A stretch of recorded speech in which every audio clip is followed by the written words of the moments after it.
Sveiki! Noriu Jums papasakoti apie praktikos egzaminą.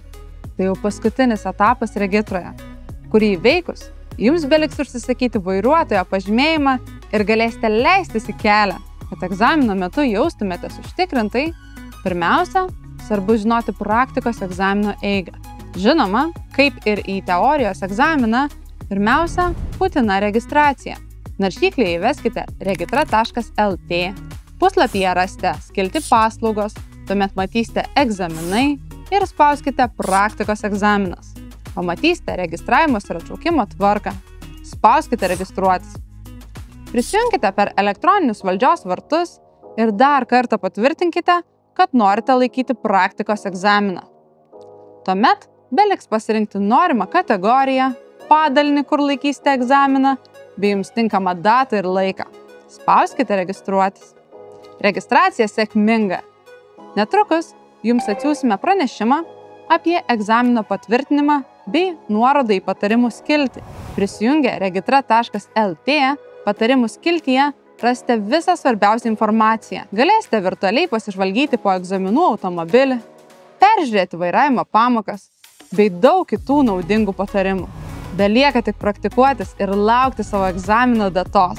Į egzaminą atvykite bent 20 minučių anksčiau. Taip išvengsite papildomo streso. Su savimi būtinai turėkite asmens tapatybės dokumentą.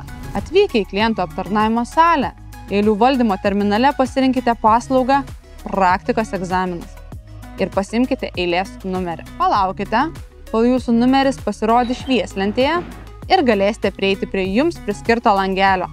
Darbuotojas paprašys pateikti asmens tapatybės dokumentą, pasirašyti prašymą bei sumokėti už praktikos egzaminą. Atėjus laikui, Jūs pasitiks egzaminuotojas. Jis patikrins Jūsų tapatybę, o tada palydės iki automobilio, su kuriuo laikysite egzaminą. Noriu priminti, kad egzaminuotojo, konkretaus automobilio ar parkavimo būdo pasirinkti negalėsite. Jie yra parenkami atsitiktiniu būdu. Egzaminuotojas Jūs supažindins su egzamino eiga ir automobilio valdymo prietaisais. Jeigu turite klausimų ar kažko neišgirdote, drąsiai pasitikslinkite, kad neliktų neaiškumų ir galėtumėte sėkmingai pradėti egzaminą. Egzaminui prasidėjus, egzaminuotojas Jums užduos 3 klausimus. Juos galite rasti regitra.lt egzaminų patarimų skiltyje. Atsakius į klausimus, prasidės vairavimo egzamino dalis eisme. Primename, kad egzaminas yra filmuojamas. Be to, automobilyje yra įmontuota moderni sistema, kuri fiksuoja Jūsų važiavimo greitį. Praktikos egzamino metu važiuosite įvairaus intensyvumo gatvėmis. Taip pat Jums reikės atlikti specialiuosius manevrus, tokius kaip automobilio pastatymas ar važiavimas atbuline eiga posūkyje. Dalį maršruto vairuosite savarankiškai, su navigacijos pagalba. Ne anksčiau kaip po 10 minučių nuo vairavimo eisme pradžios, egzaminuotojas navigacijoje nustatys tikslą, kurį turėsite pasiekti vairuodami savarankiškai. Paprastai, savarankiškas vairavimas trunka apie 10-15 minučių. Kai egzaminuotojas Jūsų paprašys automobilį pastatyti nurodytų būdu, galėsite pasirinkti Jums patogiausią vietą. Svarbu prisiminti, kad statant automobilį statmenai arba įstrižai, į stovėjimo vietą galima įvažiuoti tiek automobilio priekiu, tiek galu. Statant automobilį lygiai grečiai, tai galima daryti tik atbuline eiga. Kritinėmis klaidomis laikomos tokios situacijos, kurios gali sukelti grėsmę sau arba kitiems eismo dalyviams.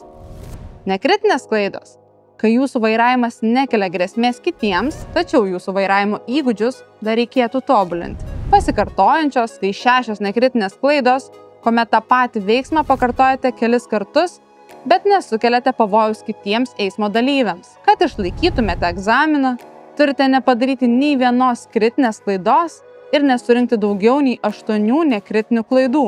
Jei Jums pavyko, sveikiname, Jūs išlaikėte vairavimo egzaminą. Jei vis tik klaidų pasitaikė, nenusiminkite. Skirkite laiko praktikai ir kitą kartą Jums tikrai pavyks. Išlaikius egzaminą, vairuotojo pažymėjimą paprastai ir greitai galite užsisakyti internetu regitra.lt. Tai padaryti bus ypač paprasta, nes Jūsų nuotrauką ir parašą sistema gaus iš gyventojų registro. Duomenys bus perkelti iš jūsų asmens dokumento. Kai vairuotojo pažymėjimas bus pagamintas ir išsiųstas, apie tai būsite informuoti elektroniniu paštu arba SMS žinute. Jūsų patogumui pagamintą pažymėjimą galėsime pristatyti tiesiai į namus ar artimiausią siuntų terminalą. Jeigu pageidaujate, visada galite atvykti į regitros padalinį, kur mūsų kolegos jums padės užsisakyti pažymėjimą vietoje.